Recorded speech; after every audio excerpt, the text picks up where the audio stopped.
Hello all.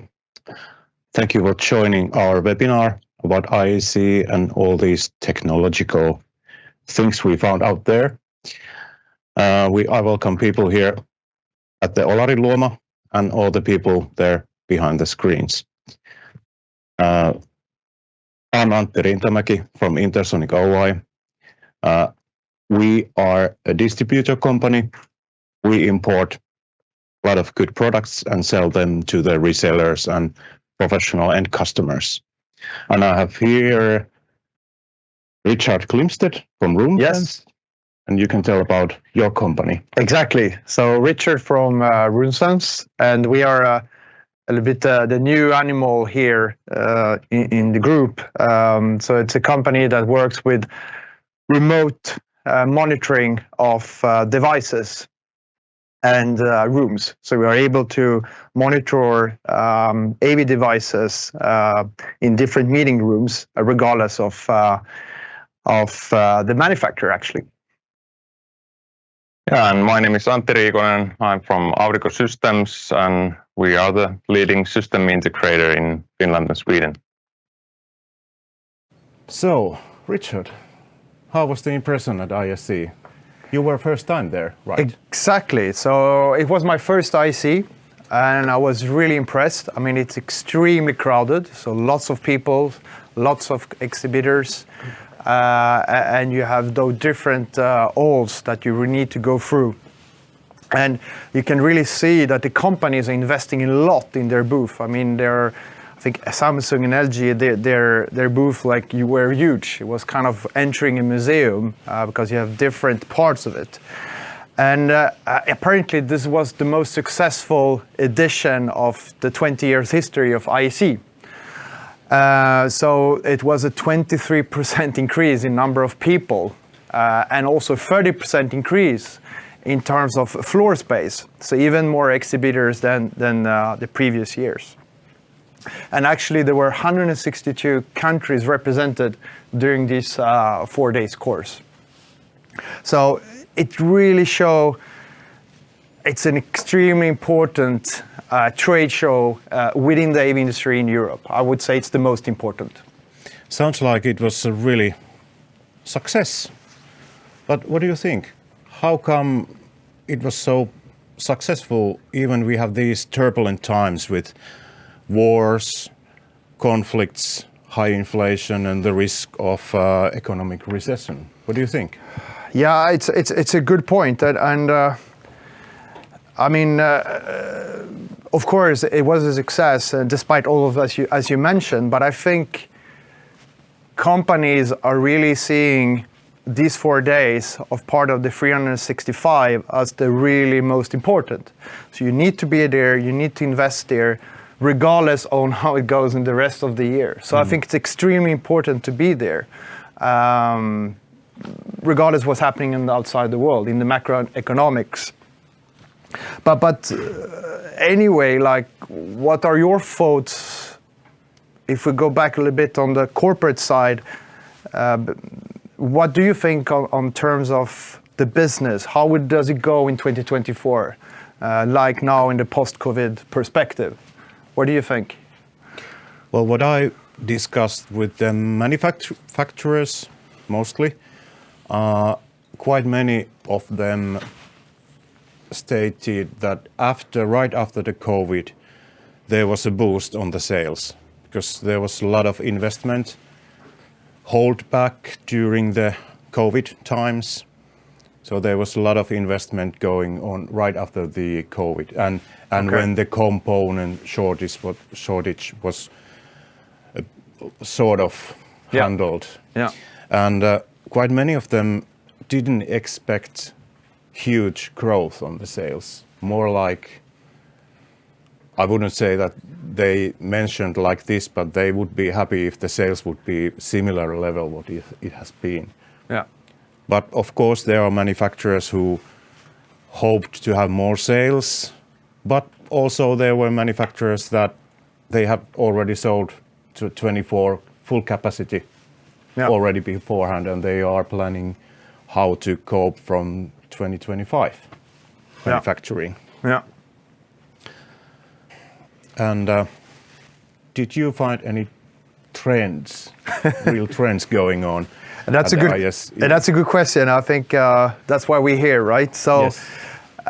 one of the key focus that we kind of preserved, it was the question about sustainability. So there were ongoing workshops, lots of discussion during these 4 days regarding the topic of sustainability. And I also met a non-profitable organization called SAVE, which is a US-based organization that actually is focusing on supporting integrators and manufacturers in becoming more sustainable. And they have only been there for 2 years. And actually they told me there's a huge interest within the industry about making things more sustainable. And we can already see within the tenders that we receive here in the Nordics that there is a high request of being sustainable.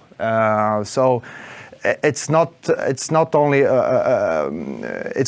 here in the Nordics that we can see that huge interest, but also in a global perspective. Yeah, good to hear.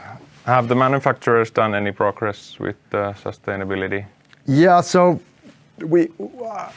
I went through in the different booth, and then we could see that like Sony and Quartz, they're focusing on doing recyclable packaging. Yeah. So really make sure that after you have installed the screen, all the packages are able to be recycled.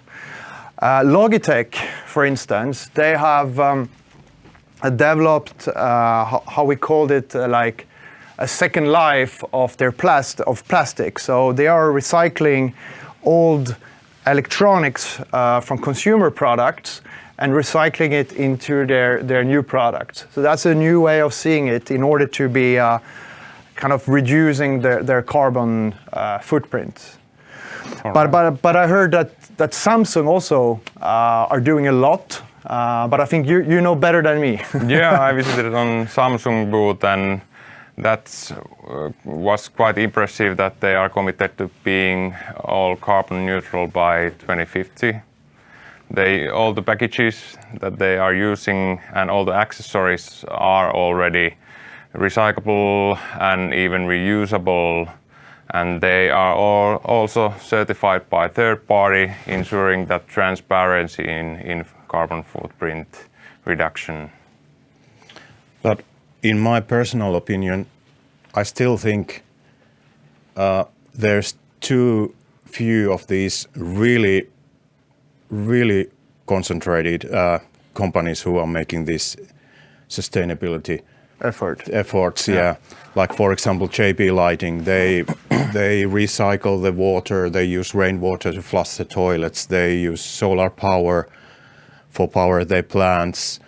They take the heating for the factory underneath the fields around. Basically everything is manufactured, let's say around 50 kilometers around the factory. All the parts are recyclable, and they even offer the shelter for the refugees, okay. Which they don't advertise, but this is like this kind of full blast way of handling sustainability. I would see more of that kind of approach. And also, if there is this that you can pay for compensation money, I don't like that, because it's like same way that if you have money enough, you can drive as fast as you can because you can pay the ticket. So that's not really sustainable. That's like, okay, I pay the ticket and I can do whatever I want. I would like to see more of these kind of full blast economical things. Mm-hmm. Yeah. And so I think sustainability is definitely a key topic for the coming years, and I think we'll definitely see more about it, especially on a tenders perspective, but also in the development from manufacturers and integrators.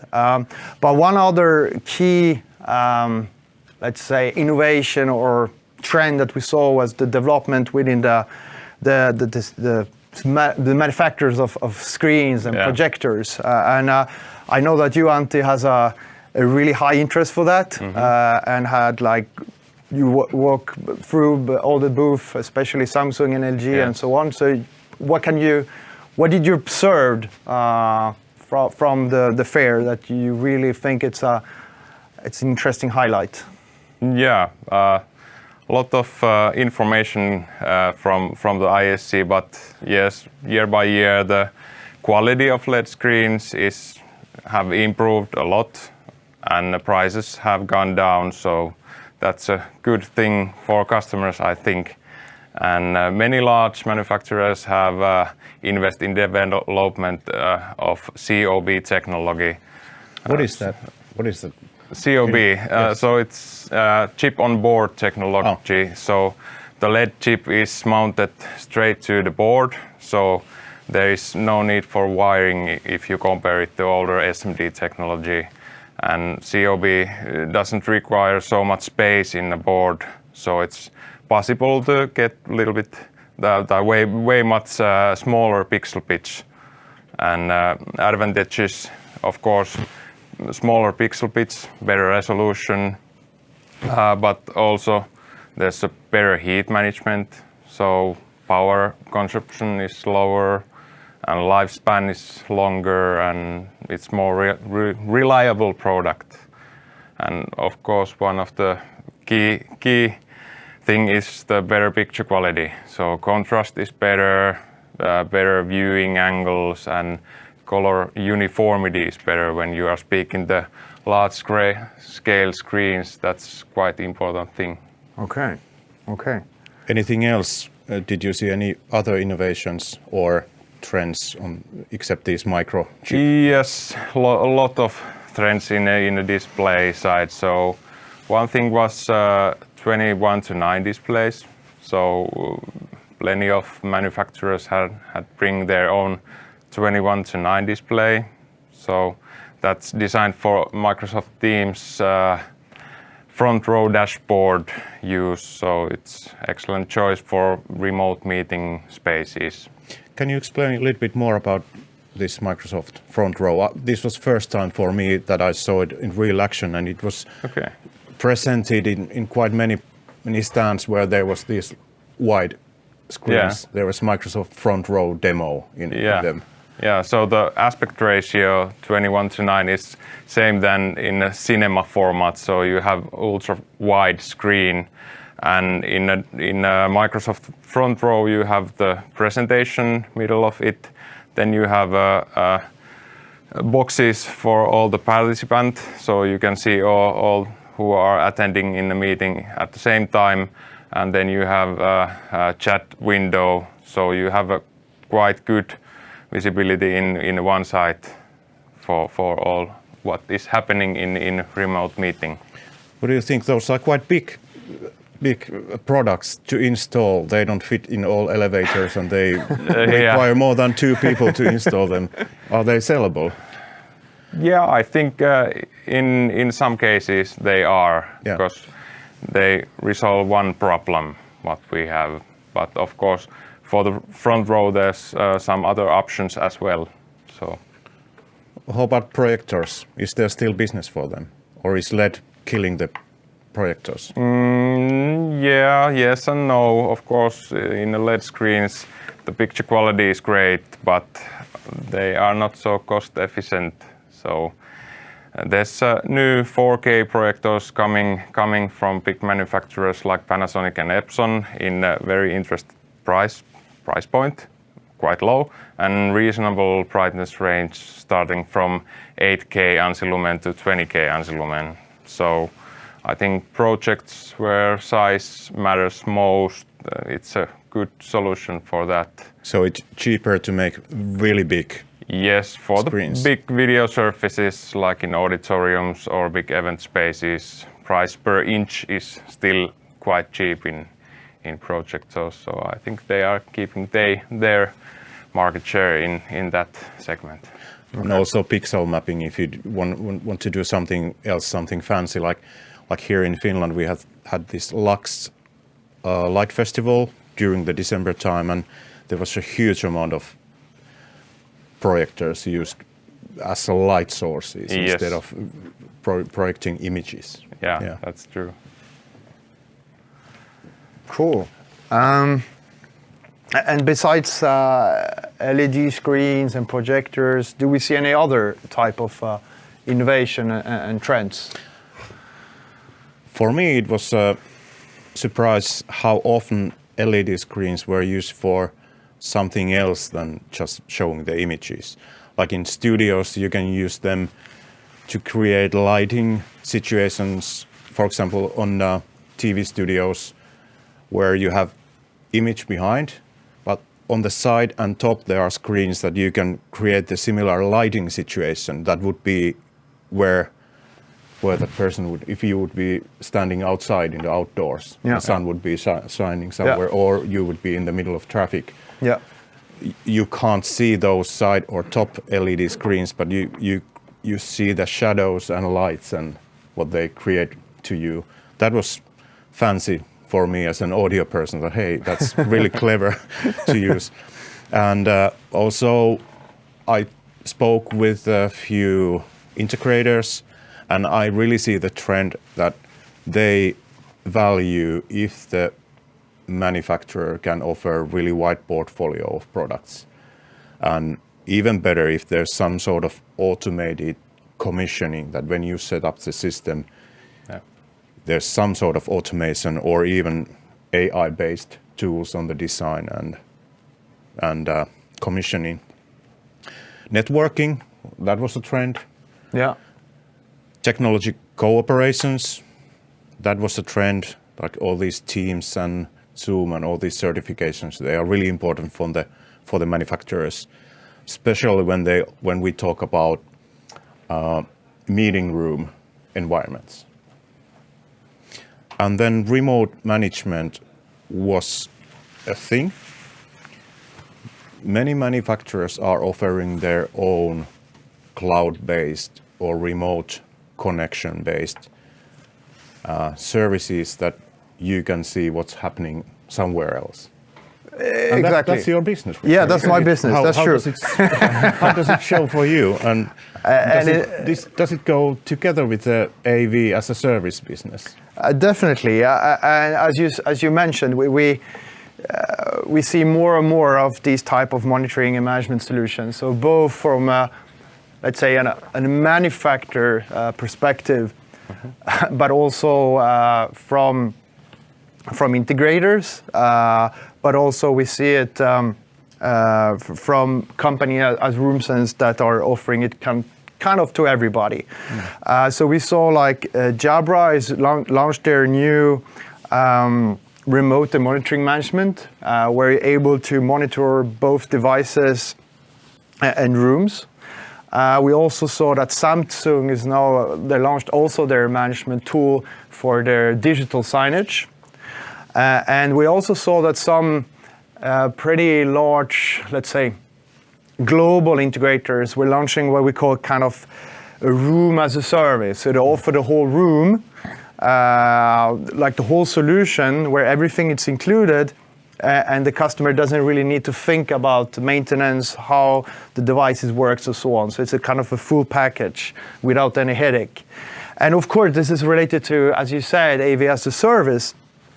And we can see that is extremely important for integrators to kind of add additional revenues on a monthly basis and kind of lower the maintenance cost. That's the key thing of all these tools. Yeah, there has been in Finland, as far as I know, there has been a few companies that have created their own sort of remote management, but RoomSense is going above that you are selling that as a product. Yeah. Is there a lot of competition on the market? Like of course, yeah. I mean, of course, we're kind of competing with the manufacturers themselves, and also, of course, with companies that are like us, that are offering a service, a solution towards all manufacturers. So RoomSense works with all manufacturers, really regardless of brand. So this is something the customer is really looking for right now, because they want to be able to monitor everything without need to go into different tools. Who are your customers? Are you mainly large Nordic companies. Integrators or integrators, but we also have direct contact with the end customers as well. And the positive thing, if we relate this to ISE, it was really lots of companies and integrators, manufacturers were talking about this, and this is positive for us because now there's a buzz between this, so it's gonna get much easier for us to have that type of market discussion. So we're really looking forward, especially this year, since now it's one on the top agenda for integrators. Okay, nice. So Antti, you mentioned networking. Could you tell more about that? Yes, that's close to my heart. There has been discussion in past years that AV business is going to the networks, that everybody else is there. The security is in the networks, the building control is in the network, and AV will go there.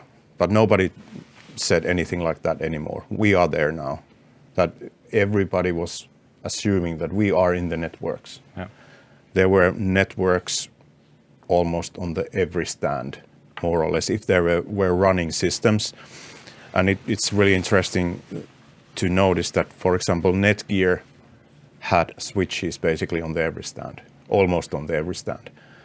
So it has, and especially the Netgear AV switches. And this is very important to notice that we need to know how to deal with the networks. We need to know how to design them, how to deal with them, how to operate them. And also it's important for the distributors, integrators, service operators, and also from the customer side, the bigger the company we are discussing with, the more often there is IT people discussing with us. It's very different to sell products for IT people compared for tech nerds or the people who are managing the AV, who are just interested how fancy is this box, or what are the abilities, how good does it sound, how good does it look, how good is the video image, how well the camera is tracking me. IT is more interested about how easy it's to manage and maintain at the network. Yeah. And that discussion is a bit different. Yeah. And what else I would say about networks? Yeah, it's really important to know as much as possible. And I have the phrase here for our sales team that there will not be a day that I will tell you that, hey, don't learn anything more about networks. That day will not happen. That's like my key point. But when you listed several different trends before, and one thing that I think it's extremely interesting is technology partnerships, since it's really related to monitoring in a certain sense. So what do you guys have to tell about this? Like, what did you see in that sense? Yeah, like I said before, it's really important for the manufacturers that they are certified for these video meeting platforms, and they are widening their portfolio to offer like a full portfolio for the customers. Like a good example is a Biamp, which is known as an AV product manufacturer. They bought Swedish Evoco, which is a room management product.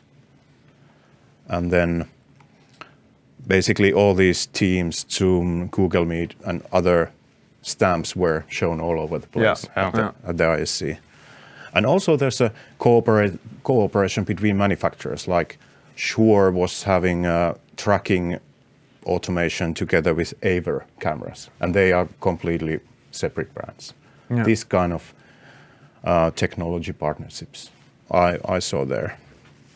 Yeah.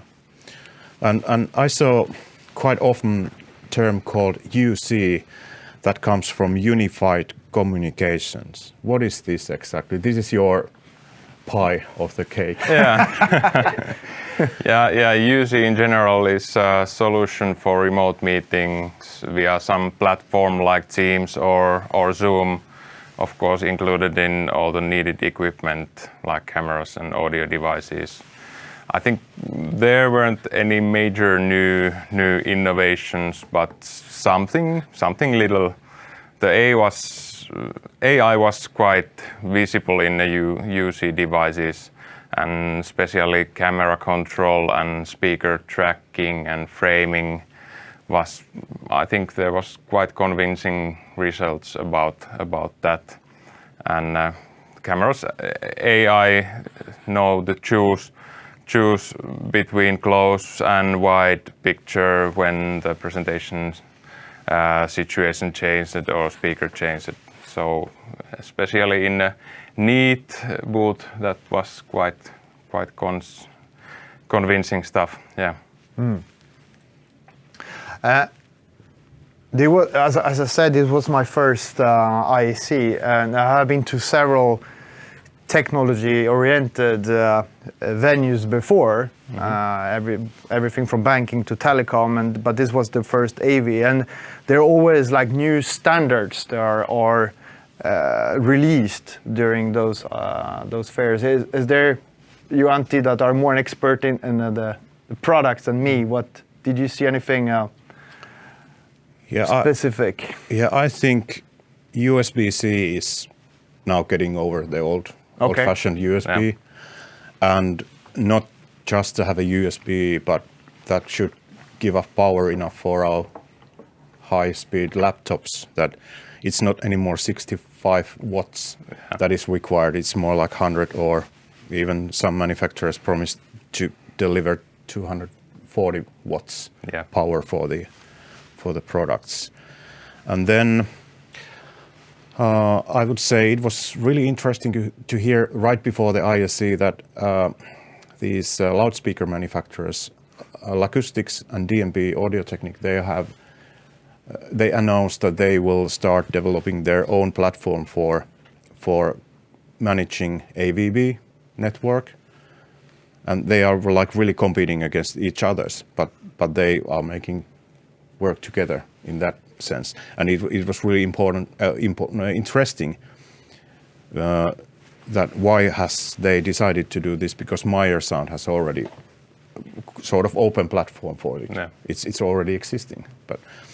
And then one interesting, in my point of view, the biggest like release, or this was not really a release, but this was really upfront now, is IPMX format or standard for AV over IP. It's based on the broadcast standard SMTP 2110. There were, like you see in the picture, there are quite many manufacturers. There's a lot of logos in the wall that they are either supporting now or they are in the process of getting in there. Okay. And I believe this might be a competitor for SDVOE products, which is also an AV over IP product. And what is good about IPMX is that it scales within the network. It's easy to transfer audio through network. It doesn't take a lot of bandwidth, but when you go to the images and higher quality 4K images, it takes more bandwidth, more speed is required from the whole network. And most of the customers at the moment, they have 1 gigabit networks. Yeah. And if you want to use the full quality SDVOE, you need at least 10 gigabit network.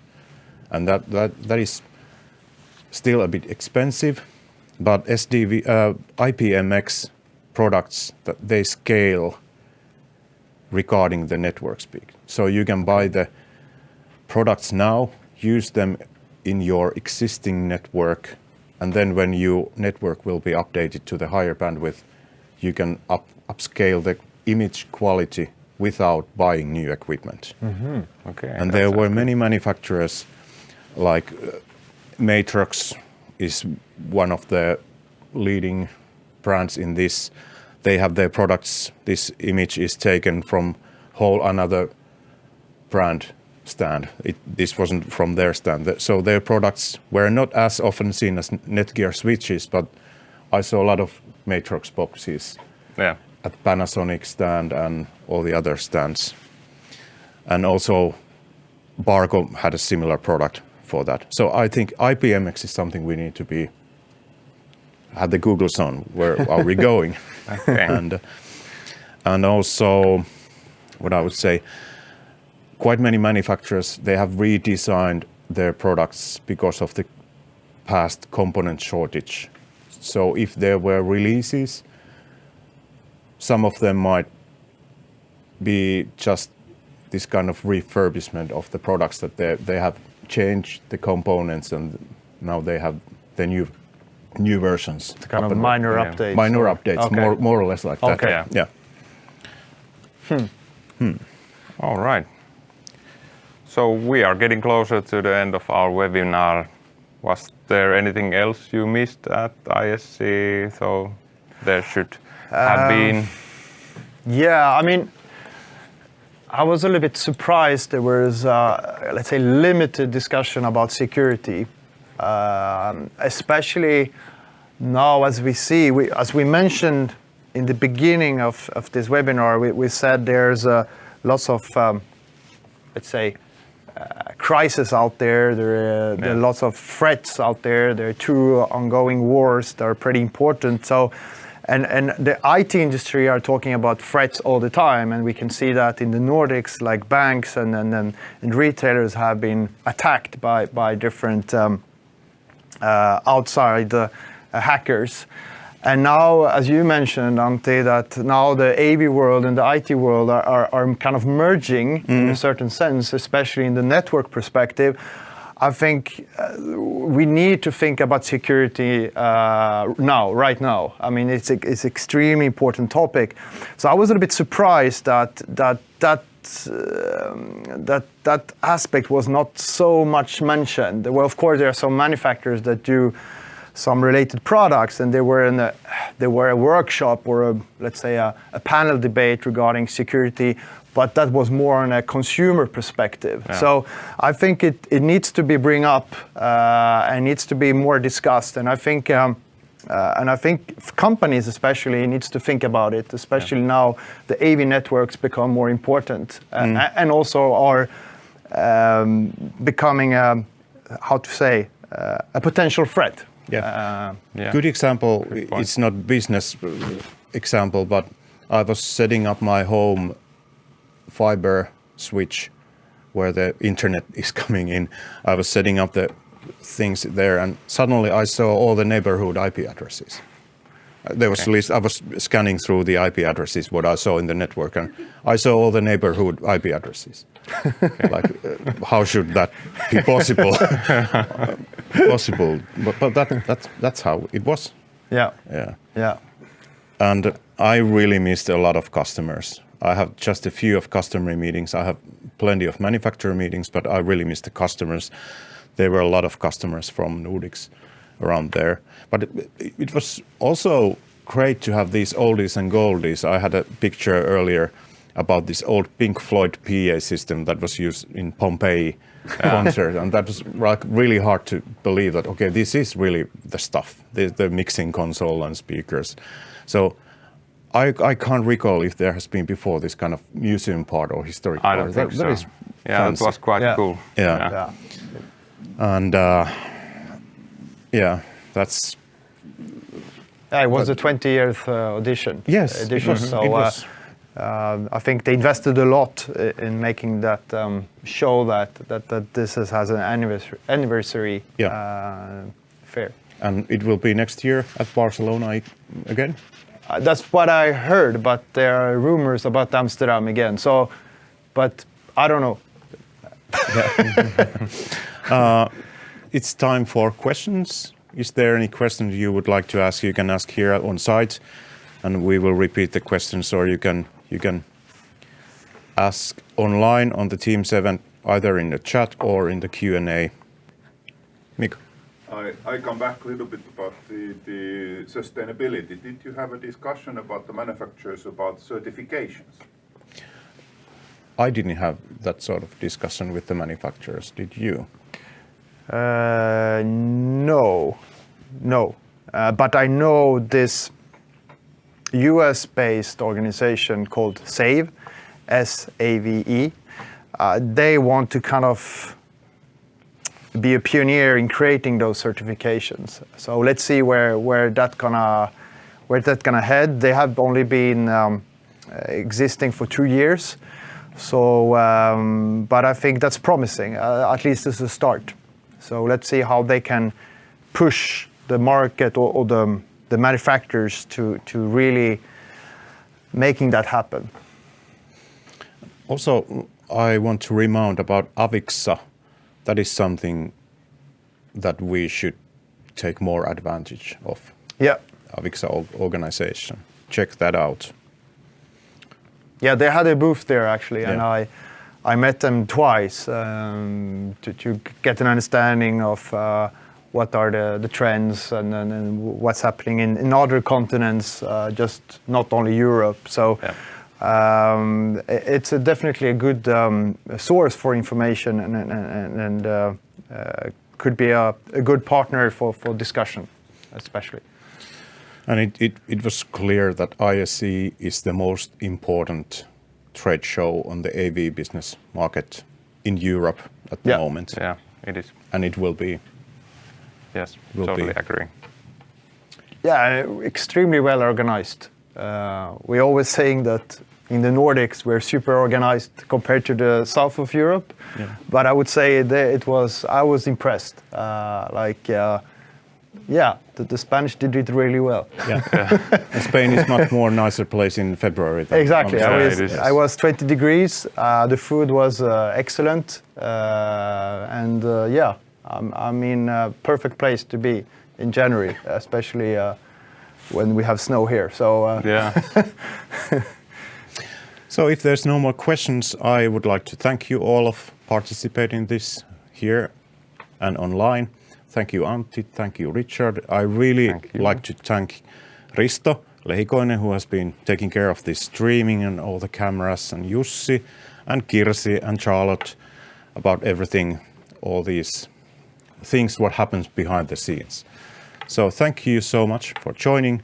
Follow our social media for news and updates, and we will post this recording of this most likely on YouTube, but we will share this on our social media channels. Thank you for all. thank you. Thank you.